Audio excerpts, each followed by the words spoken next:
There we go, guys. There we have it. It has finished. Manchester United 0, Tottenham 2 at the Tottenham Hotspur Stadium. And I don't normally do match reactions to Man United games or Spurs games, by the way. But Man United fans, Tottenham fans, I want to give you guys the opportunity to come on and have your say. The link is in the comment section. So if you want to come on and have your say about that awful, dreadful performance by Manchester United, make sure you do that. Click the link and it will bring you to the background and I will bring you on to have your say. But before we do that, I'm going to give my thoughts and feelings on it. And now this is coming from an Arsenal fan. So, of course, you probably not expected to be tuning into an Arsenal fan giving their thoughts and feelings. But I couldn't believe what I was watching. I could not believe what I was watching in that first half. Manchester United were awful. Tottenham were poor as well. It was almost like I was watching two mid-table clubs playing in that first half. And look, Tottenham deserved the win in the end. Tottenham were the team that come out in the second half and took control of that game, took control of the midfield. Yves Bissouma was very, very good for Spurs. James Maddison came out in the second half and looked a lot better. But let's talk about these two teams because I could not believe how open these two teams were in that first half, especially. The midfield was awful for both teams. I could not believe how easily both teams were being ran through. It was unbelievable. And Manchester United, they're in big, big, big trouble. And in fact, we're going to talk about a couple of the players that, come on, Man United fans, get yourselves on here and have your say. The link is in the chat because I want to know your thoughts and feelings on that performance. And in particular, I want to talk about this guy, Antony. Antony for Manchester United, for me, is right now the worst winger in the league. I could not believe the stinker that this guy dropped today. And look, I've been saying it for a few months that Antony is the new Nicolas Pepe. He really is. The only difference between Antony and Nicola Pepe is at least Nicola Pepe had a little bit of end product. This guy is dreadful. This guy has to be one of the worst value for money signings in Premier League history. He cannot beat a man. He does a little bit of, skill, a little few step overs here and there. And, it's great. It's fantastic. But this guy here is terrible, man. Absolutely goddamn awful. And I want your thoughts and feelings on this. So get yourselves in the comment section. Click on that link that is pinned to the top of the comment section and come and have your say, Man United fans and Spurs fans, because, let's talk about Spurs. Not much expected of them this season.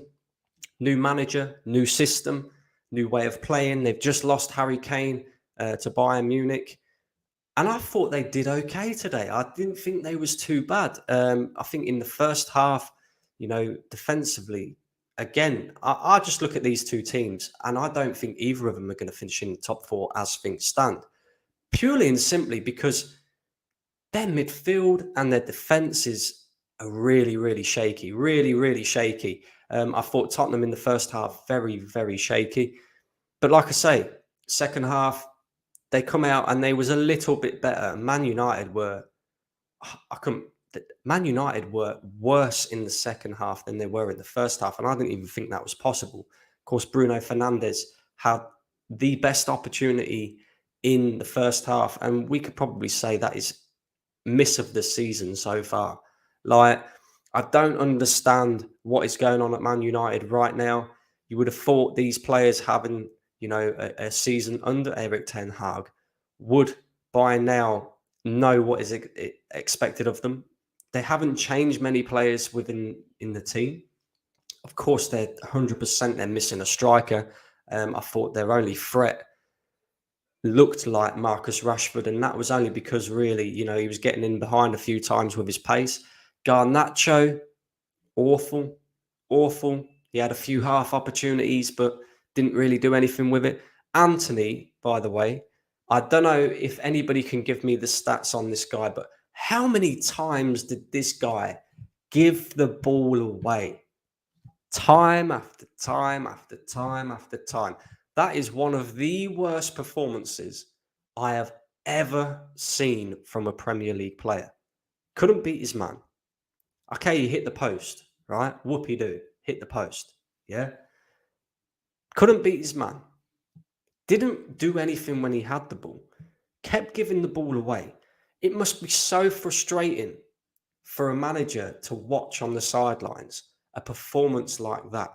And if Eric Ten Hag plays him again next week, United are in some serious, serious trouble. I am telling you that right now for free, because this guy, mate, £80 million. £80 million.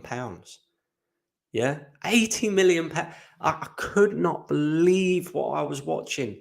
Antony, like, it's so funny. It's so funny from a rival's perspective because, of course, we can't talk as fans, because Arsenal fans tend to get a bit giddy and excited over stupid ass shit like winning the Community Shield, for an example.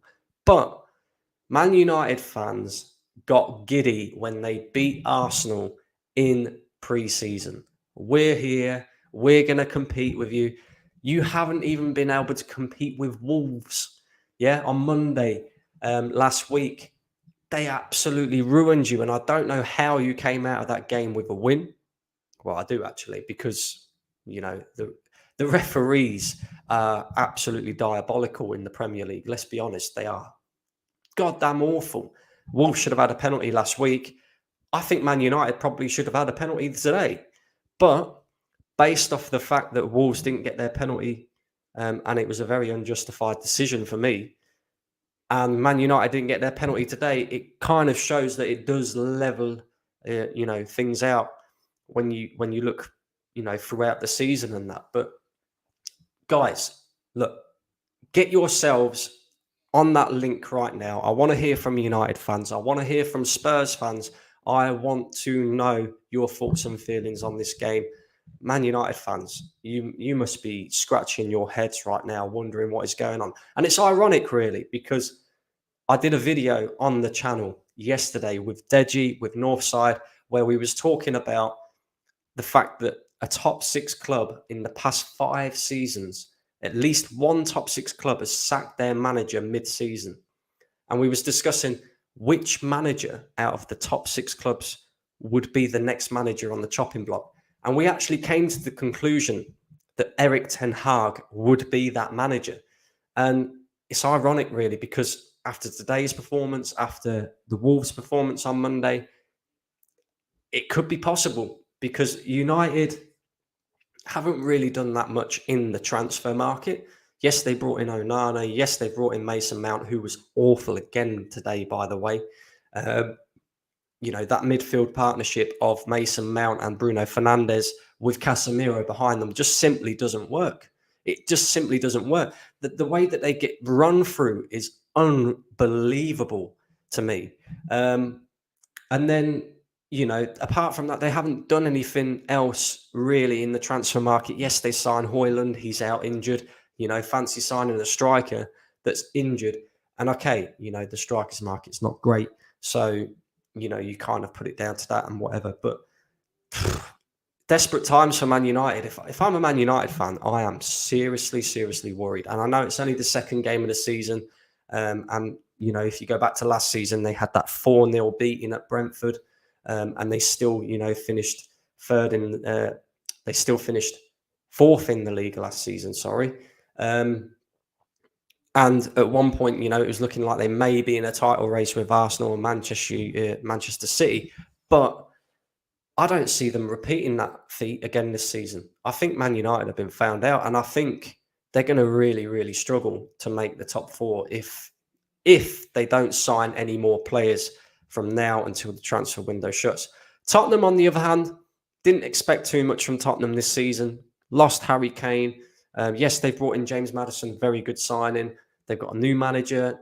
new system, new way of playing, and you can tell that they're at the beginning of their new process. You can tell that the manager is still trying to work out these players, work out his best team, work out, you know, who fits best where. You know, I see Pedro Porro trying to do that kind of Rodri / Thomas Partey type thing in the midfield, where he was coming in inside, being that inverted player, receiving the ball with his back, with his facing his own goal, and the amount of times he lost the ball today was unreal. But you know, Man United's midfield was so poor. It's so easy to run through Manchester United's midfield that, you know, Tottenham didn't really need to do too much hard work in that midfield to get by Man United.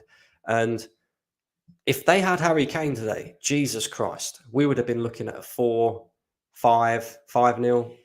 But luckily, you know, United came up against Richarlison, who was another player, you know, who's absolutely dreadful right now. Awful. Kulusevski as well, by the way, right, Spurs fans, because it was only, a year or two ago where he was being mentioned in the same sentence as Bukayo Saka. What has happened to that guy? What has happened to that guy? Because there was so many times in that first half where he got played through, and Luke Shaw, another player who's dreadful for Manchester United today, by the way, was getting caught out of position time and time again. And Kulusevski had the run on him time and time again. And every time he'd get himself in a good position, he'd lose the ball or he'd do nothing with it. Like, that guy has gone from, and you know, I was saying at the time that he is really good. Tottenham have got themselves an awesome player there. But since his injury, he has fallen off massively. And look, for me, my analysis of this game is, yes, it's the second game of the season, but Man United, for example, if they do not sort out their midfield and they do not sort out their attack, they are in big trouble this season. Big trouble. And we could see Erik ten Hag sacked by Christmas. Tottenham, I think they just need to build off this win, and they could possibly, you know, make it into the Europa League places this season. I don't see them getting into the top four. I don't think they've got enough quality in their squad.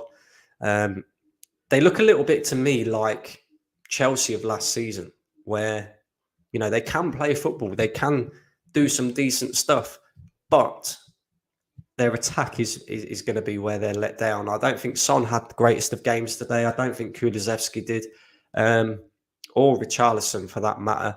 So I do think Tottenham are going to find it difficult this season to score goals more than anything else, unless, of course, Maddison comes up with a few goals and they get a few goals in and around other areas of the pitch. But, you know, you can't do that every single week. And let's be honest, they was playing a really poor Man United side today, a really poor Man United side. So, you know, I don't think we'll have to worry too much about Tottenham when they come up against, you know, the big boys like Manchester City, even Chelsea, you know.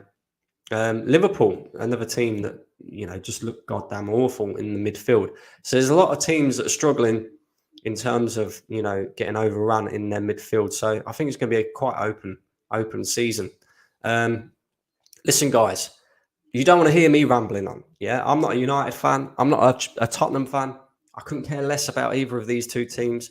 I just thought I'd do a match reaction because, you know, I couldn't believe what I was watching. I think, listen, guys, the link is pinned at the top of the chat. If you want to come on and have your say, please feel free to do so. United for Life, I see you're in the chat.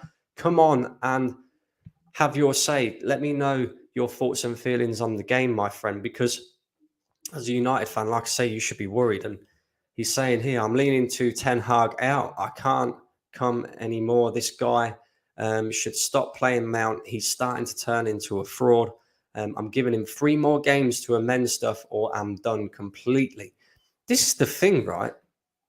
Surely Erik ten Hag knows this isn't the Dutch league. Surely Erik ten Hag knows that Mason Mount and Bruno Fernandes just simply doesn't work as a combination in the midfield. I mean, Bruno, I thought he was probably Man United's best player, and even then, I don't think he was that great. He had a few opportunities. He did a nice little Rabona cross into the box for Rashford that he should have done a lot better with. And he looked the most likely to create something for Manchester United today. But even then, I don't think he was that great. I thought Casemiro was really poor as well. Just the whole midfield for Man United is a big, big problem for Eric Ten Hag. And he's going to have to sort that out. And yeah, I'm not sure who's going to come in because obviously, Fred's left. Maybe McTominay might offer you a little bit of steel in the midfield. I don't really know.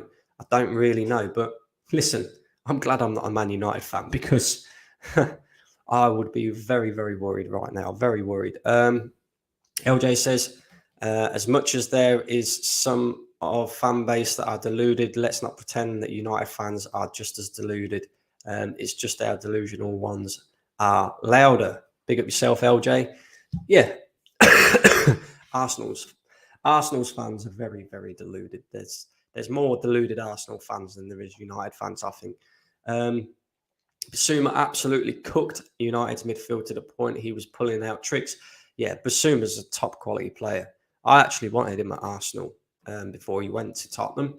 I'm surprised that, Conte didn't use him more because, with Conte being that defensive style manager, Basuma's the perfect player to have in your midfield. He can do the defensive work, he can do the dog work, but he also comes out of the defensive role very well and progresses the ball forward. And yeah, he ran that midfield in the second half. There's no doubt about that. And yeah, Conte really did hold Basuma back. And I think, Yves Basuma is going to be very, very important for Tottenham this season. Hopefully you guys, well, I say hopefully, I'm an Arsenal fan, I don't care. But for your guys' sake, hopefully you can keep him fit. I don't think anybody needs to worry about Man United or Tottenham this season, though. They are mid-table teams for me. Mid-table teams, or let's just say, I say mid-table. I mean, I think Tottenham will get Europa League, and I think Man United, the best that they can hope for at this moment in time is Europa League as well, because I just don't see either of these teams doing anything. I think they are absolutely awful, dog awful at the moment. Chow Dao says the butcher was cutting onions. The butcher, I mean, he don't look that great either. Maybe Spurs should have had a penalty. I think that would have been soft, personally. I think that would have been soft. But for me, Man United definitely should have had a penalty. You can't be having hands up here. Like, that's not a natural position, yeah? And if we're going based off of that, that's not a natural position. It really isn't a natural position to have your arms frailing about all over here. But, like I said, for Man United, they should have had a penalty given against them last week. So it cancels itself out for me. We got Prime in the building, Chelsea fan Prime. Let me just change this over a little bit. Prime, how are we doing, bro? People told Chelsea fans, oh, of course Mount was doing bad. Chelsea's a terrible environment. We played him out of position. Mount was awful. That midfield, Casemiro, Bruno, and Mount, that cannot work. There's no midfield control. No one sits in to really protect Casemiro and give him help in midfield. It's just, I don't know, it's all over the place. So there's no balance in that United team. They don't have a striker. Aside from Rashford, their wingers are ineffective. What did you make of Antony's performance? He didn't do anything. Like, usually, at least he'll spin around a few times and he'll step over. He didn't do anything. Garnacho was poor, but fine. You can say he's a kid. Rashford didn't get service, and he's not a 9. He shouldn't have been playing up there. But again, you didn't spend money on an actual striker. You spent it on Højlund, and he's injured. The midfield has no fun. I've seen some, like, over the past few years, I've seen some bad midfields at Chelsea. Funny enough, they've all contained Mount. But this is probably the worst midfield we've seen in a top 6 side. There's no balance in that midfield. And you know what's funny? I said back when we sold both Mount and Havertz, I said that Mount would do decent at United and Havertz will flop. It looks like that could be the other way around. Now, is that also due to the fact that Arsenal are just a better team? So it's a lot more settled and Havertz can go in and, I guess, kind of build up form or whatever? Yes.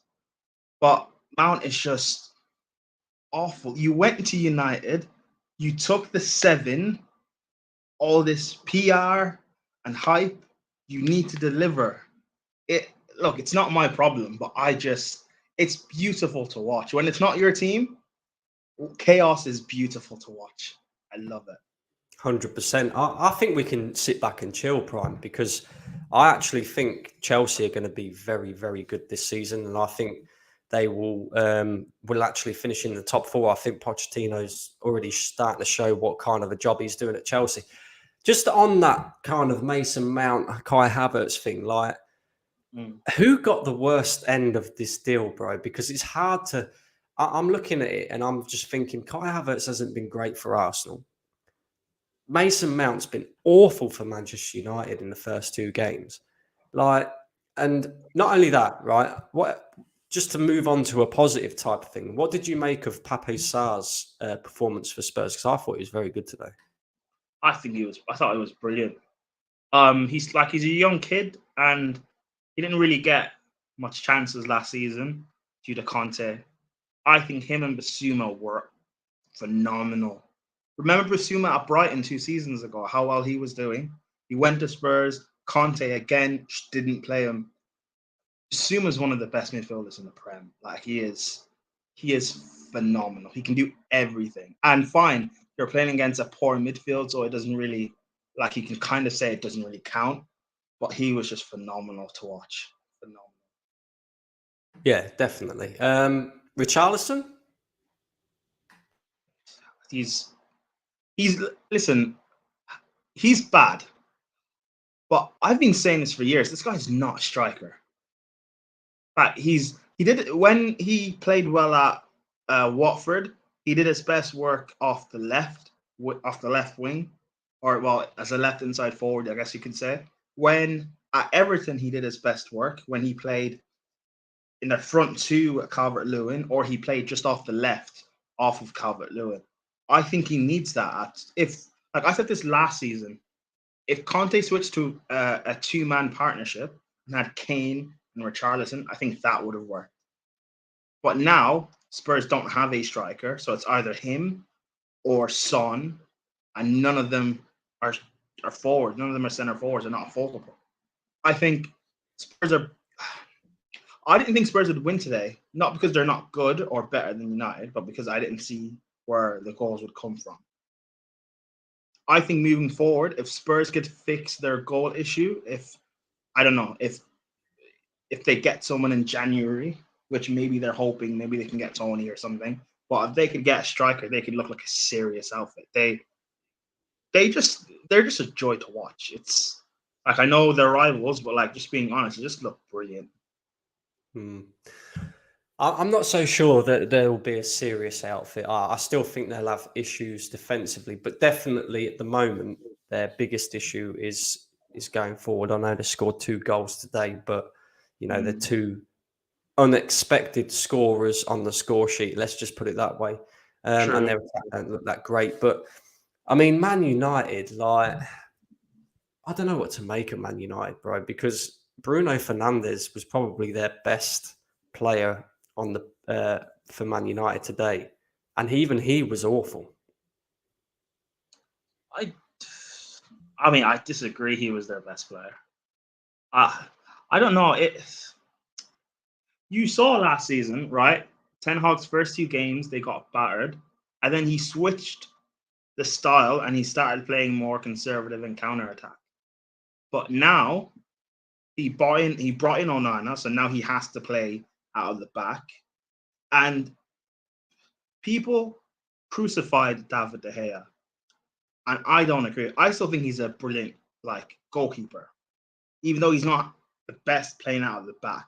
But it also doesn't help when you've got players like Mount, Bruno, Rashford, Garnacho, etc., Antony, who when you fire the ball up to them, they can't make it stick to.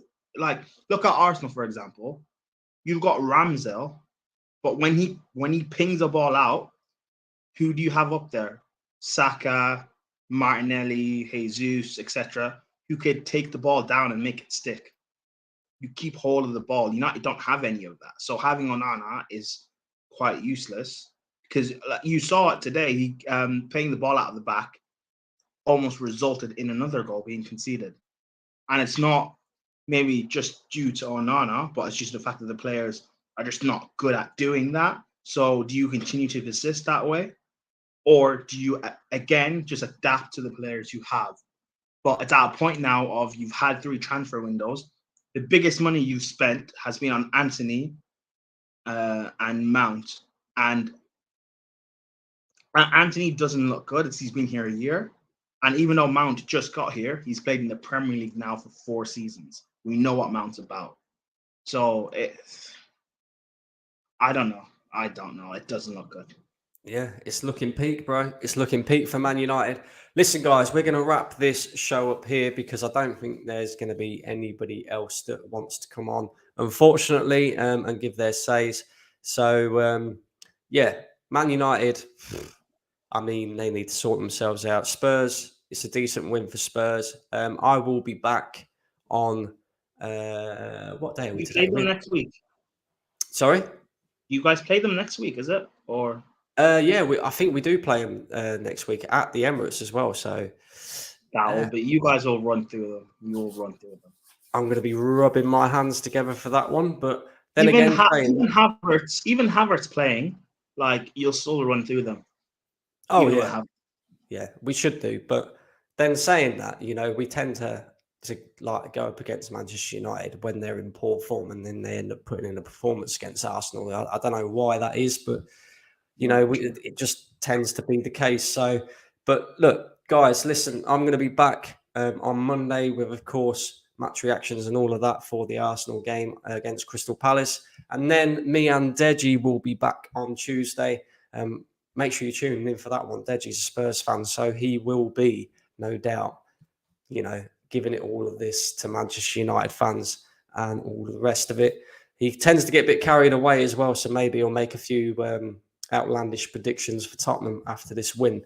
But listen, guys, we're going to wrap it up here. I appreciate you all for tuning in. Make sure you slap up the likes on the way out and hit that subscribe button if you're not subscribed to the channel already. Thanks, Prime, for jumping on. I appreciate that. And anytime, bro. Yeah, we're out of here, guys. Cheers.